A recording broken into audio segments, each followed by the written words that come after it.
Halo semuanya.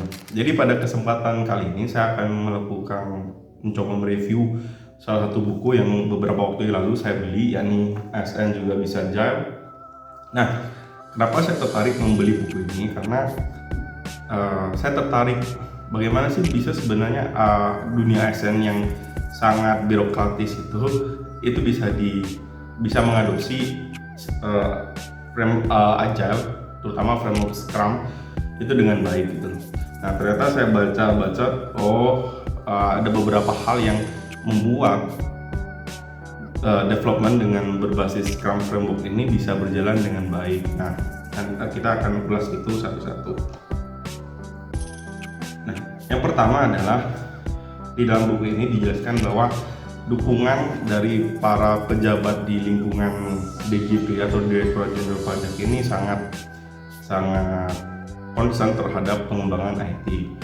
Hal itu dibuktikan dengan adanya regulasi yang mengatur itu, baik itu sebelumnya regulasi yang mengatur tentang pengembangan perangkat lunak berbasis waterfall atau berbasis agile, yang digunakan di dalam proyek ini adalah Scrum Framework. Nah, di Scrum Framework itu kan ada 3 bagian penting nih. Yang pertama adalah project owner, kemudian product owner, kemudian development team, serta yang terakhir adalah Scrum Master.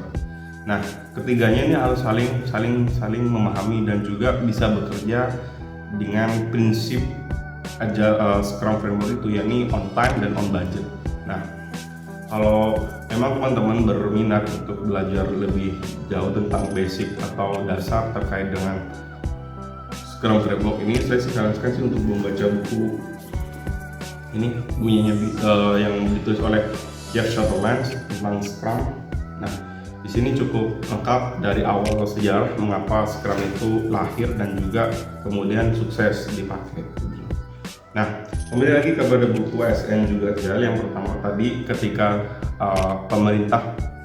ketika para pejabat di lingkungan pemerintah itu memberikan dukungan dengan cara meregulasi kebutuhan daripada pengembangan framework ini, itu salah satu langkah yang baik, karena seterusnya itu akan dijadikan pedoman dan tata laksana terhadap pembagian tim dan teknis pelaksanaan. Nah, kalau dibaca di dalam buku ini juga dijelaskan bahwa sebenarnya hal yang paling menantang adalah dengan pembagian tim, terutama di development team. Nah, kalau Anda PNS atau beberapa dari kalian mengerti tentang organisasi di PNS itu kan dia punya struktur organisasi yang sangat kaku dan sudah diatur oleh Permendagri atau Kemenpan. Nah, itu di dalam pengaturan tugas pokok dan fungsi ASN itu, dia kan kalau staf atau pelaksana itu selalu dibawa di eselon 4, di mana eselon 4 ini yang mengatur teknis kegiatan. Hal-hal yang bersifat pekerjaan teknis itu dihandle oleh si level di eselon 4 ini. Kalau kasarnya sih, eselon 4 ini adalah seorang manajer. Nah, dia yang manage sumber daya manusia di dalam suatu organisasi pemerintahan. Nah, jika berkaca pada kasus Mas Amir Syarifuddin di Direktorat Jenderal Pajak, dia kan memiliki direktorat khusus untuk pengerjaan IT. Saya kurang tahu nih secara detail pembagian timnya seperti apa. Namun kalau misalkan ini harus diadopsi oleh pemerintah daerah dan pemerintah baik dari provinsi maupun kabupaten, saya rasa ada beberapa hal yang harus dilakukan penyesuaian. Nah, salah satunya di buku ini Mas Amir juga bilang bahwa ada hal yang harus ditabrak dalam tanda kutip ya di dalam penanganan birokrasi ini, karena kebebasan yang dibutuhkan development team itu salah satu prioritas utama, itu adalah keberhasilan. Nah, bisa dengan cara, kalau saya pikir sih bisa dengan cara menerbitkan dari atasan yang paling tinggi itu, misalnya kepala dinas, dia menerbitkan, atau kepala biro, dia bisa menerbitkan SK tim ad hoc dalam penyusunan suatu siklus aplikasi di dalam Scrum ini. Nah, di dalam buku ini juga dijelaskan tentang sangat detail terkait dengan tahapan-tahapan di dalam implementasi Scrum. Yang pertama adalah di desain Scrum. Di sini ada dibagi per hari-hari gitu. Jadi dalam satu minggu dihitung sebagai 5 hari kerja. Hari pertama nih, kalau bisa saya ulas. Yang pertama desain sprint, menentukan target dan tantangan yang ingin diselesaikan. Yang kedua adalah kemudian di hari Selasa, itu di hari kedua, dilakukan pembuatan sketsa, menunjukkan ide-ide yang telah dipilih di hari sebelumnya. Jadi yang hari pertama menetapkan tantangan dan hal yang ingin dituju atau goals daripada proyek ini. Yang kedua adalah mendeskripsikan seluruh hal yang berkaitan dengan proyek tersebut. Itu di hari kedua. Nah, kemudian di hari ketiga menentukan rangkaian solusi terbaik dari semua sketsa yang telah dibuat. Jadi per perjalanan daripada suatu tahapan di dalam sketsa yang dibuat di hari kedua itu harus bisa diterjemahkan ke dalam solusi dan permasalahan di hari ketiga. Nah, setelah itu baru kita bisa mengetahui ini apa tujuannya, bagaimana langkahnya, dan bagaimana langkah yang harus diambil, dan juga antisipasi yang harus dilakukan. Nah, di hari keempat adalah dilakukan pembuatan prototipe terhadap sketsa yang dipilih dan alur yang telah disusun. Nah, paling tidak nanti secara gamblang, karena tidak semua orang yang terlibat dalam Scrum itu adalah orang IT, dan maka dari itu perlu dilakukan penyusunan terhadap prototipe yang akan dibuat. Nah, baru setelah itu di hari kelima, hari Jumat, ada pengujian oleh target pengguna sesuai skenario uji coba yang disiapkan. Jadi dalam 5 hari itu, maka dalam Scrum itu ada istilah sprint, design sprint dan reflection sprint dan lain sebagainya, itu semua dalam kapasitas berurutan. Nah, itu yang terus dilakukan dan diuji oleh tim berdasarkan daripada perencanaan yang di awal. Nah,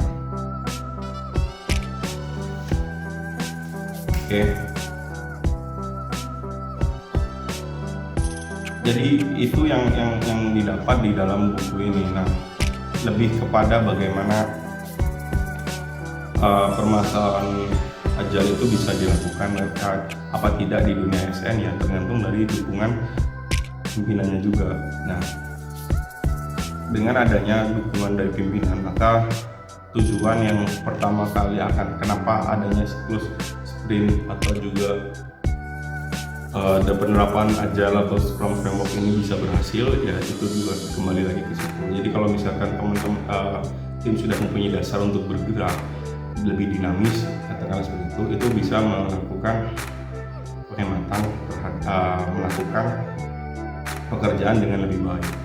Karena sering kali kan kalau kita buat aplikasi, buat sistem, nah ada hal-hal yang sebenarnya kita butuhkan namun tidak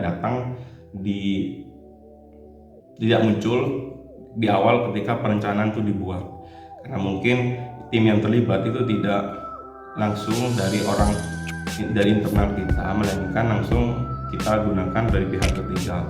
Sebenarnya sih gak masalah, tapi itu akan membuat nanti pendekatan atau juga penyelesaian terhadap sistem itu menjadi lebih lama, karena kemunculan sistem itu, kemunculan kebutuhan di dalam pengerjaan aplikasi itu juga kalau misalkan kita bersama third party, itu jelas akan menimbulkan cost yang baru karena itu tidak muncul di awal, dan kemudian time frame yang dibangun itu akan juga langsung tidak sesuai dengan kondisi yang diharapkan, sehingga ada kesan molor dan juga biaya bisa membengkak. Nah, kalau memang dari awal digunakan metode agile dengan prinsip bahwa ini adalah salah satu hal yang penting, dan para pimpinan tidak berkeberatan dengan bagaimana tim di dalam orang-orang yang terlibat dalam Scrum ini terlibat lebih intens di dalam pengembangan sistem atau aplikasi atau apapun itu, maka saya kira sih itu tidak akan jadi masalah. Nah, itu itu yang perlu disadari dan dipahami oleh seluruh SKPD. Nah, kalau misalkan apakah ini bisa dilakukan di pemerintah daerah atau pemerintah di provinsi ataupun di kabupaten, maksud saya, ini bisa saja dilakukan. Kalau di daerah mungkin tidak bisa dilakukan oleh satu SKPD, tapi dia harus melibatkan banyak antar SKPD bahkan. Nah, karena apa? Karena nggak mungkin di satu SKPD itu dia punya satu tim khusus yang ini khusus tim IT, tidak mungkin, karena pos anggaran yang cukup besar dan juga waktu pengerjaan yang cukup lama, sehingga mau disadari atau tidak, ini adalah salah satu yang misalkan nih Diskominfo ini ada yang menaungi atau menjadi koordinator daripada pengembangan sistem itu sendiri dan melibatkan seluruh elemen dari seluruh SKPD yang dianggap kompeten dan capable untuk terlibat dalam produk dalam menghasilkan produk di dalam pengerjaan framework Scrum ini. Saya terima kasih kepada Mas Sarifuddin atas bukunya. Jadi paling tidak saya sih berharap bahwa banyak sekali pemerintah, terutama pemerintah daerah yang menyadari betul bahwa pengembangan IT itu tidak bisa serta-merta dilakukan 1-2 bulan atau juga dengan cost yang gimana gitu. Nah, harus disadari bahwa keterlibatan seluruh elemen itu jadi salah satu kunci di dalam keberhasilan kita dalam mengadopsi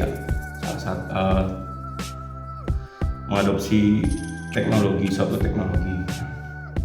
Itu aja sih dari saya. Kalau kurang lebihnya bermanfaat, terima kasih. Salam. Jangan lupa subscribe untuk menunjukkan dukungan kamu kepada channel ini. Seduk Belajar on YouTube.